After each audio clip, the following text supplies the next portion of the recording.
नमस्कार। आज का हमारा विषय है परम ब्रह्म का स्वरूप। आप सोचेंगे कि मैम परम ब्रह्म, ये ब्रह्म शब्द का इस्तेमाल कर रहे हैं, ये ब्रह्म शब्द है क्या? आपने ब्रह्म शब्द तो सुना ही नहीं होगा, आपने सुना होगा ब्रह्मा। तो आप सोच रहे हो कि ये ब्रह्मा का बारे में बोला जाता है, तो ये ब्रह्म शब्द क्या है? तो मैं आपको बताती हूँ कि ब्रह्म शब्द का प्रयोग वेदों में किया गया है और ब्रह्मा शब्द का प्रयोग पुराणों में किया गया है। ब्रह्म के बारे में वेदों में कहा गया है कि ये विशाल, सीमा रहित ऐसा देव जो सभी को घेरे हुए है, जिसमें सभी समाये हुए हैं, जो अपरिवर्तनशील है, ऐसा परमात्मा। और ब्रह्मा के बारे में आप सुनते होंगे कि क्या कहा गया पुराणों में कि ये एक चरित्र है, यानी कि ब्रह्मा, विष्णु, महेश, ये तीनों के तीनों ही इस ईश्वर से उत्पन्न हुए हैं। ब्रह्मा, विष्णु, महेश, ये तीनों के तीनों इस ब्रह्म से ही उत्पन्न हुए हैं। जैसे कहा जाता है, आपने देखा होगा, ये तीनों से उत्पन्न हुए हैं। आप देखेंगे कि आप कहते हैं कि मनुष्य की आंखें हैं, लेकिन शब्द क्या किया जाता है कि ये दाईं आंख है, ये बाईं आंख है। ऐसे ही ब्रह्मा, विष्णु, महेश तीनों एक ही हैं, जो ब्रह्म से उत्पन्न हुए हैं। तो ब्रह्म के बारे में क्या कहा गया है कि ब्रह्म ही ईश्वर है, यानी ब्रह्मा किससे उत्पन्न हुआ है? ब्रह्म से। तो ब्रह्म ही ईश्वर है, ब्रह्म ही परम अक्षर है, यानी अक्षरों में जितने भी श्रेष्ठ अक्षर कहे गए हैं, उनमें से सबसे श्रेष्ठ ओम यानी ब्रह्म है। यह सर्वश्रेष्ठ है, सभी में श्रेष्ठ है। संपूर्ण संसार की उत्पत्ति इसी से हुई है, यानी कि ब्रह्म से ही सारे संसार की उत्पत्ति हुई है। जितने भी देवी देवता है वो इससे उत्पन्न हुए हैं और यह सर्वत्र व्याप्त है, ये चारों ओर व्याप्त है। ठीक है, अब मैंने बताया था आपको, यहाँ संसार की उत्पत्ति इसी में हुई है, इसी से हुई है, और अंत में मनुष्य इसी में विलीन हो जाता है, यानी कि अंत में इसी में प्राप्त हो जाता है। ये अविनाशी है, इसका कभी भी विनाश नहीं होता। तो आपको क्लियर हो गया होगा ब्रह्म क्या है और ब्रह्मा क्या है। ठीक है, ब्रह्मा किससे उत्पन्न हुआ है? ब्रह्म से। ठीक है, नेक्स्ट क्वेश्चन हमारा है अधिभूत क्या है? अधिभूत का अर्थ है यानी पृथ्वी, जल, अग्नि, वायु और आकाश, इनसे ही सृष्टि का स्पष्ट रूप है, यानी कि संसार इनसे मिलकर ही बना है। पृथ्वी भी जरूरी है, अगर पृथ्वी है मानव होगा तो उसके लिए जल भी जरूरी है, और अग्नि भी जरूरी है, उसके लिए वायु भी जरूरी है, और आकाश भी जरूरी है। इन पंचभूतों से निर्मित सृष्टि भौतिक है, यानी कि प्रयोग में की जाती है। पानी का प्रयोग किया जाता है। भौतिक वस्तुएं क्या होती है? जिनका हम इस्तेमाल करते हैं। और स्थूल क्या होती है? जो हमें दिखाई देती है। पृथ्वी भी हमें दिखाई देती है, जल भी दिखाई देता है, अग्नि, लेकिन वायु हमें दिखाई नहीं देती, महसूस कर सकते हैं, और आकाश को भी हम देख सकते हैं। यही अधिभूत है। नेक्स्ट जो क्वेश्चन है वो अधिदेव के क्या लक्षण है? अधिदेव कौन होता है बेटा? अधिदेव का अर्थ होता है जो हमारे कुल गुरु होते हैं। ठीक है, जिसकी हमारी पूजा की जाती है, परंपरा से की जा रही है। जैसे मैं कहती हूँ कि शिव मेरे इष्ट देव हैं, ठीक है, उसी को हम अधिदेव कहेंगे। आप कहा जाए कि ये आपके गुरु है, तो आप कहेंगे हमारे गुरु तो सभी जगह जीवधारी में मौजूद है।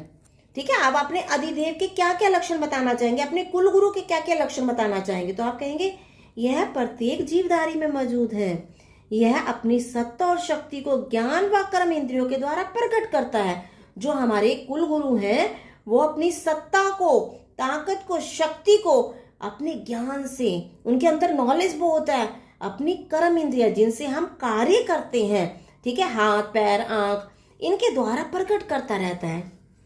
यह प्राणियों के ऊपर कृपा करने वाला आदि पुरुष है, यानी ये सभी प्राणियों पर क्या करता है? कृपा करने वाला सबसे मेन व्यक्ति है। इसी से सृष्टि की रचना हुई है और यही ब्रह्मा है। आप तो अपने शिव भगवान कहें या हनुमान कहेंगे कि हमारा हनुमान जी हैं या शिव जी हैं, यही सारे संसार को उत्पन्न करने वाले, यही सारे संसार को चलाने वाले। आपके कुल गुरु कोई भी हो तो आप कहेंगे हमारे कुल गुरु से ही उत्पन्न हुई है सृष्टि की रचना। तो ठीक है, हमारे संसार का निर्माण हमारे कुल गुरु से हुआ है।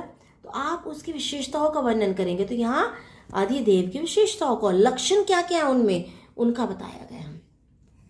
नेक्स्ट क्वेश्चन है कैसे लोग परम पद को प्राप्त करते हैं? जो साधक यानी साधना करने वाले स्थिर चित्त वाले, जिनका हृदय स्थिर रहता है, किसी और वस्तु को देख के यूं नहीं होता कि मुझे ये चाहिए, और भक्ति पूर्वक ओम इस एक अक्षर रूप ब्रह्म का उच्चारण करता है।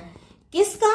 भक्ति के साथ एक ही शब्द है जो अक्षर है ब्रह्म, क्या है? ओम, इसका उच्चारण करता है और परमेश्वर का चिंतन करता हुआ शरीर त्याग देता है। उस ईश्वर जो परम ईश्वर है यानी श्रेष्ठ ईश्वर है, उसका ध्यान करते हुए शरीर को त्यागता है, वही परम पद को प्राप्त होता है। ध्यान रखेगा, जिसका हृदय स्थिर है, किसी और वस्तुओं को देख के मन भटकता नहीं है, ठीक है, उस ब्रह्म का उच्चारण करता है, भगवान का ध्यान करता है, शरीर को त्यागता है, वही परम पद को प्राप्त होता है। तो नेक्स्ट जो क्वेश्चन है, कैसे जीवों का पुनर्जन्म नहीं होता? परम पद यानी परमेश्वर को प्राप्त हुए जीवों का पुनर्जन्म नहीं होता, ठीक है। जो परम पद यानी परमेश्वर, जिसका पद कैसा है? श्रेष्ठ है, उस परमेश्वर का परम पद है, उस जीवों का जो इसको प्राप्त हो जाते हैं परमात्मा को, उनका जन्म नहीं होता दोबारा से, यानी कि उनके भक्त बन जाते हैं, उनके चरणों में जिन्हें स्थान मिल जाता है, वे मोक्ष को प्राप्त हो जाते हैं, वो जन्म और मृत्यु के चक्कर से मुक्त हो जाते हैं। आपने सुदामा का देखा होगा, सुदामा ने क्या किया था? ठीक है, सुदामा ने क्या किया था? श्री कृष्ण भगवान की पूजा की, आराधना की, हर वक्त कष्टों में भी, जैसी भी दशा रही हो, वो श्री कृष्ण का नाम जपते रहते थे। तो उन्हें कहाँ स्थान मिला?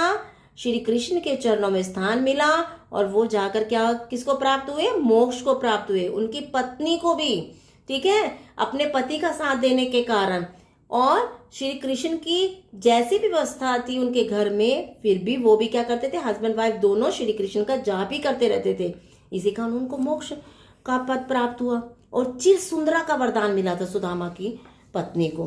तो ऐसे ही कहा गया है कि उन जीवों का दोबारा जन्म नहीं होता, वे मोक्ष को प्राप्त हो जाते हैं, यानी कि जन्म और मृत्यु के चक्कर से मुक्त हो जाते हैं।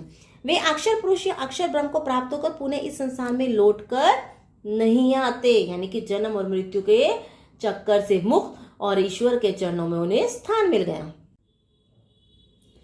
हमारा नेक्स्ट क्वेश्चन है, मूल्य परक प्रश्न, गीता में पुनर्जन्म के विषय में कहा गया है, आप इससे कहां तक सहमत है कि पुनर्जन्म होता है? तो उसके बारे में बताइए। तो हमारा उत्तर है हाँ, हम इससे सहमत हैं कि सभी लोकों में उत्पन्न जीव मृत्यु को प्राप्त होते हैं, किसी भी लोक में हो, ठीक है, सभी के सभी मृत्यु को प्राप्त होंगे और पुनर्जन्म भी लेते हैं, और जब मृत्यु हो जाती है तो फिर वो क्या होते हैं? एक नए शरीर को प्राप्त भी होते हैं। लेकिन परम पद यानी परमेश्वर को प्राप्त हुए जीवों का पुनर्जन्म नहीं होता, जो परम पद को प्राप्त हो जाते हैं, ठीक है। परम पद कौन सा हो गया? भगवान के चरणों का स्थान, वो परम पद हो गया। उसको प्राप्त हुए जीवों का दोबारा से इस संसार में जन्म नहीं होता, वे मोक्ष को प्राप्त हो जाते हैं, यानी जन्म और मृत्यु के चक्कर से मुक्त हो जाते हैं। वे अक्षर पुरुष या अक्षर ब्रह्म को प्राप्त होकर, ठीक है, जीव पुनः इस संसार में लौट कर नहीं आते। वे क्या हो जाते? उस अक्षर ब्रह्म जिसके बारे में क्या कहा गया था? वेदों में बताया गया था, उस ब्रह्म को प्राप्त हो जाते हैं, यानी कि सर्वश्रेष्ठ एक ईश्वर ब्रह्म, जिससे ही ब्रह्मा विष्णु है महेश उत्पन्न हुआ है, यदि उसको प्राप्त हो जाते हैं तो वो इस संसार में लौटकर नहीं आते। वही परमेश्वर का श्रेष्ठ स्वरूप है। परमेश्वर का यही स्वरूप यानी कि रूप भक्ति द्वारा ही प्राप्त किया जा सकता है, ठीक है।